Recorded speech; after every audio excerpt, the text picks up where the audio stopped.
The Russians have the disadvantage of the 80th Brigade headquarters, which was located in the south. A headquarters can have 150 people or more. This is good news.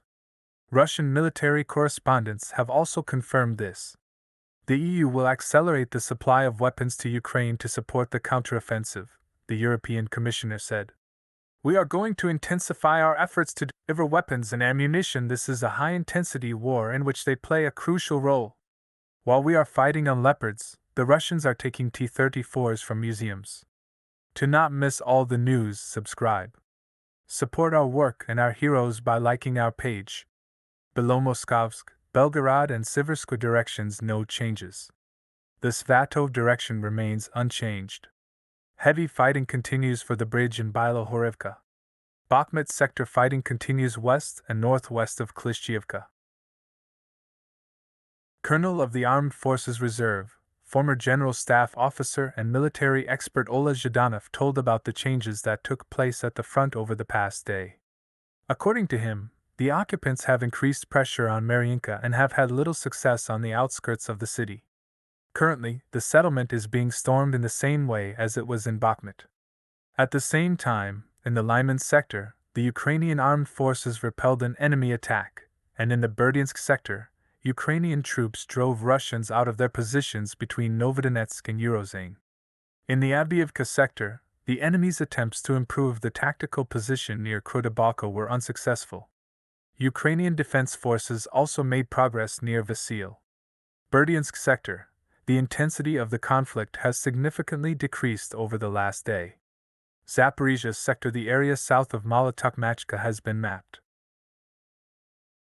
In the south, missile attacks on the enemy's rear have begun. Explosions are heard in Henichesk, Berdyansk and Rykov, and the Ukrainian armed forces have pulled British Challenger tanks to the front line.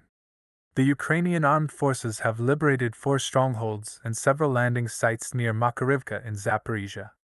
There is still a Russian wedge in Rivne region, which is still sticking to our attack. And there are dominant heights there, so it is quite difficult to go to the settlement. At the same time, the Ukrainian armed forces have a chance to encircle the Russian forces. Recently, the occupiers fled their positions during a battle along the main road that supplies them. Therefore, the Russian Federation will not stay there for long. Alexei Arestovich, a former freelance advisor to the office of the President of Ukraine, spoke about the situation at the front and the successes the armed forces have achieved during the counteroffensive. According to Arestovich, the first line of attack of the Ukrainian armed forces was able to conduct successful attacks on the border of Donetsk and Zaporizhia regions, advancing 19 kilometers into the enemy's territory. Moreover, in order to stop the breakthrough, the Russians had to redeploy operational reserves, which also suffered significant losses. But the most dangerous time for the Russian army was yet to come, because the main forces of the Ukrainian armed forces did not even engage in the attack. Alexei Arestovich received information about a new advance of the Ukrainian armed forces in Zaporizhia. The battles for Pyatakatki in the Orikhiv direction are ongoing. In addition, the front is bending in the area of Novodonetsk. The Russians have already thrown all their reserves to the front, while the Ukrainian armed forces have not even used their operational reserve, let alone their strategic reserve. Therefore, the defense of the Russian Federation in the south is practically doomed to failure. Russia is suffering its biggest losses since the March battle for Bakhmut, British intelligence says.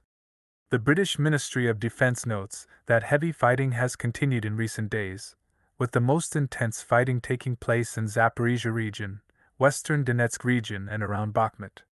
Ukraine continues to advance and is making progress. In the southern direction, Russian troops are conducting defensive operations, also having some success. Intelligence reports that there are casualties on both sides, but Russian losses are probably the highest since the peak of the battle for Bakhmut in March. Even foreign intelligence is now openly talking about catastrophic Russian losses. But it's not enough for Putin. How soon do you think the Russians will surrender? And will they be able to accept this defeat at all? Leave your opinion in the comments. Thank you.